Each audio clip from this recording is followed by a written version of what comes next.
शिब्रा का बाप शिब्रा को काफ़ी तसल्ली देता है और उसको कहता है कि तुम्हें परेशान होने की कोई ज़रूरत नहीं है। वो लड़का नहायत ही शरीफ किस्म का लड़का है, इसलिए तुम्हें बिल्कुल भी इन सब बातों की टेंशन नहीं लेनी है। जिसको सुनकर आप देखेंगे कि वो बड़ी हैरान होती है और कहती है कि मुझे तो समझ नहीं आ रही कि आखिर आप उस लड़के पर अंधाधुंध एतमाद कैसे कर सकते हैं। आपको उसकी बातों पे इतना यकीन कैसे आ गया। जिसको सुनकर वो कहता है कि उसमें कुछ ऐसी ख़ास वजह है जिसकी वजह से मुझे उस पे यकीन है। वैसे मैं किसी पे ऐसे भरोसा नहीं करने वाला हूँ, लेकिन उस लड़के में वाकई में कोई ख़ास बात ज़रूर है। जिसको सुनकर शिप्रा कहती है कि ये तो बड़ी हैरत वाली बात है। ये सब बातें सुन के तो मेरी हैरत गुम हो चुकी है। दूसरी तरफ आप देखेंगे कि जैसे ही घर में दोनों बाप बेटी बैठे होते हैं और काफ़ी देर तक उसकी बातें करना शुरू कर देते हैं, आगे से शिप्रा की माँ कहती है कि आखिर उस लड़के ने आप लोगों पे ऐसा क्या जादू चला दिया है जिसकी वजह से आप लोगों के दिलो दिमाग पर अब वो ही छा गया है। क्यों आप उसकी हर वक्त तारीफ़ें करती रहती हैं? क्योंकि उसकी माँ के दिल में भी असल में शामिर ने घर कर लिया है और वो उसको भी बहुत ज़्यादा पसंद करने लग गई है और कहती है कि अगर कोई मेरा बेटा होता तो हूबहू इस तरह का ही होता। मैं उसको मिलके वाकई में बहुत ज़्यादा तसल्ली महसूस करती हूँ। आप देखेंगे कि शामिर भी उनकी फैमिली में मिलजुल कर काफ़ी खुश रहता है और काफ़ी ज़्यादा उनको अपना ही समझने लग जाता है, क्योंकि उसने सोच लिया है कि जो शिब्रा के रिश्ते हैं वो ही उसके रिश्ते हैं। क्योंकि उसका दिल उचाट हो चुका है अपने इन धोखेबाज रिश्तों से। वो अपने बाप से शदीद नफरत करता है और कहता है कि मैं कभी भी वहाँ पे वापस नहीं जाना चाहता हूँ। काश कभी ऐसा हो जाए कि मेरी सारी दुनिया यहीं पे हो शिब्रा के साथ, और वो कोई फैसला नहीं लेना चाहता है। दूसरी तरफ आप देखेंगे कि उसकी माँ जो है शामिर की दूसरी, वो कहती है अपने शोहर से कि देख लीजिए कि आपके बेटे ने क्या हठधर्मी कायम कर रखी है। आखिर वो कब तक इस तरह से आपको सताता रहेगा? आप उसका फैसला क्यों नहीं कर देते? जिसको सुनकर उसका बाप कहता है कि आखिर तुम क्या कहना चाहती हो, कौन से फैसले की बात कर रही हो? आगे से वो बात टाल देती है और कहती है कि नहीं, ऐसी कोई बात नहीं है, मैं तो बस ऐसे ही कह रही थी कि इसको थोड़ा सा डराया धमकाया जाए जिसकी वजह से वो आपकी बात सुनने पर मजबूर हो जाए। लेकिन आप देखेंगे कि वो कहता है कि वो इन डराने धमकाने से आने वाला नहीं है, यानी कि वो इन बातों से बिल्कुल भी नहीं डरता है। शायद तुम्हें इस चीज़ का अंदाज़ा नहीं है।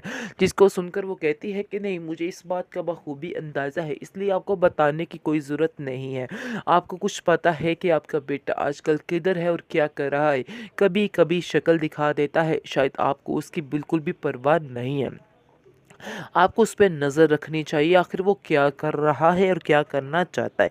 असल में आप देखेंगे कि उसकी बीवी जो है उसको पूरे तरीके से उसके रास्ते से हटाना चाहती है और वो चाहती है कि बहुत जल्द इसको दूर करके अपनी मुकाम बना लिया जाए और अपने अंडर सारा कुछ कर लिया जाए। लेकिन असल बात तो यह है कि शमीर को भी कोई इंटरेस्ट नहीं है अपने बाप की दौलत में और ना ही वो कुछ ऐसा करना चाहता है।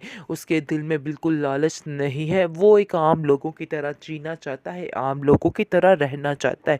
इसके अलावा मज़ीद वो कुछ भी नहीं चाहता है। लेकिन ये बात उसके बाप को बिल्कुल भी पसंद नहीं है और हर दफ़ा उसका बाप इस बात की मुखालफत करता है और कहता है कि आखिर कब तक तुम इस तरह की हरकतें करते रहोगे? तुम्हें हमारे सारे स्टेटस को समझना होगा कि आखिर हम लोग क्या चाहते हैं और क्या नहीं चाहते हैं। लेकिन तुम हो कि तुम बस मेरे दुश्मन ही बने हुए और तुम्हें दुश्मनी के अलावा और कोई बात नज़र ही नहीं आती।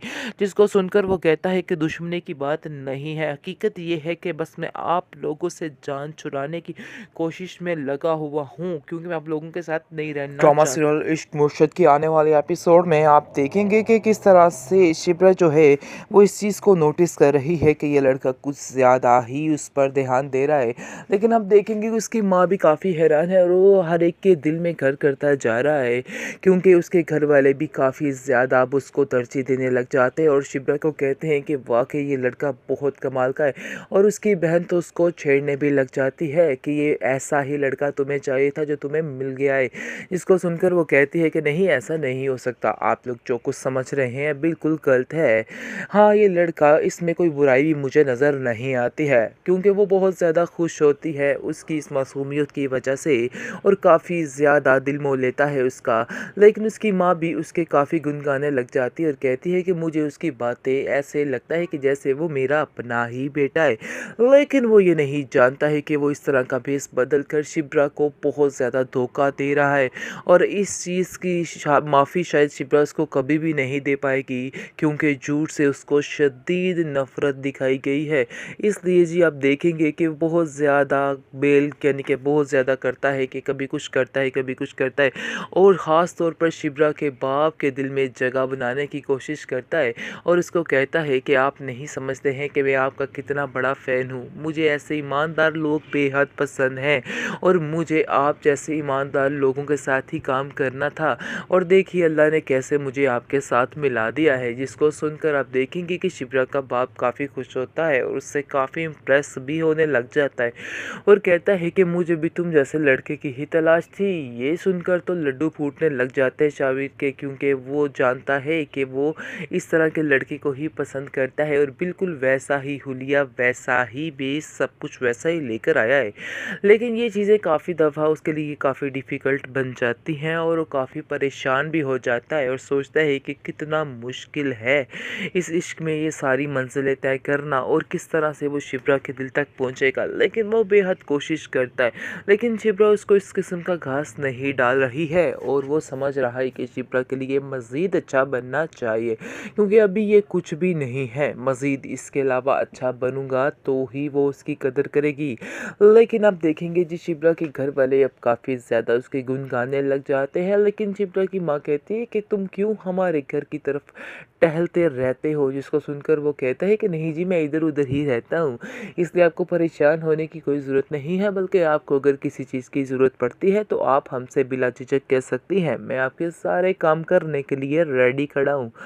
यानी कि काफ़ी ज़्यादा अच्छे तरीके से वो पेश आता है। लेकिन उसका बाप शामिर का काफ़ी परेशान है और वो कहता है कि इस लड़के को तो बिल्कुल भी परवाह नहीं है मेरी, और उसकी सुतीली माँ जो है बस इसी तरीके से लगी रहती है और कहती है कि देख लो कि मैं तो आपको कहती थी कि इस लड़की को आपकी बिल्कुल परवाह नहीं, यानी कि बुरे तरीके से उसका दिमाग भरने की कोशिश कर रही है और उसको कहती है कि आपका बेटा इस काबिल नहीं है कि उसके हाथ सारा बिजनेस थमाया जाए।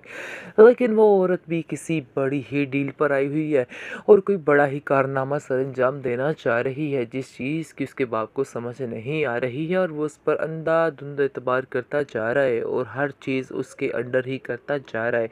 ये भी उस औरत की चाल है। लेकिन वैसे भी शामिर का दिल नहीं है, उसका दिल उचाट हो जाता है इन जैसे अमीर लोगों में रह के, और वो अक्सर अपने आप को घुटन महसूस करने लग जाता है और कहता है कि काश कोई ऐसी खुली फ़िज़ा हो जिसके अंदर वो सुकून का सांस ले सके। लेकिन जैसे ही वो शिवरा की दुनिया को देखता है तो उसे ऐसा लगता है कि यस, ये ही मेरी दुनिया है और मुझे इसी दुनिया के साथ ही जीना है, चाहे जो मर्ज़ी हो जाए।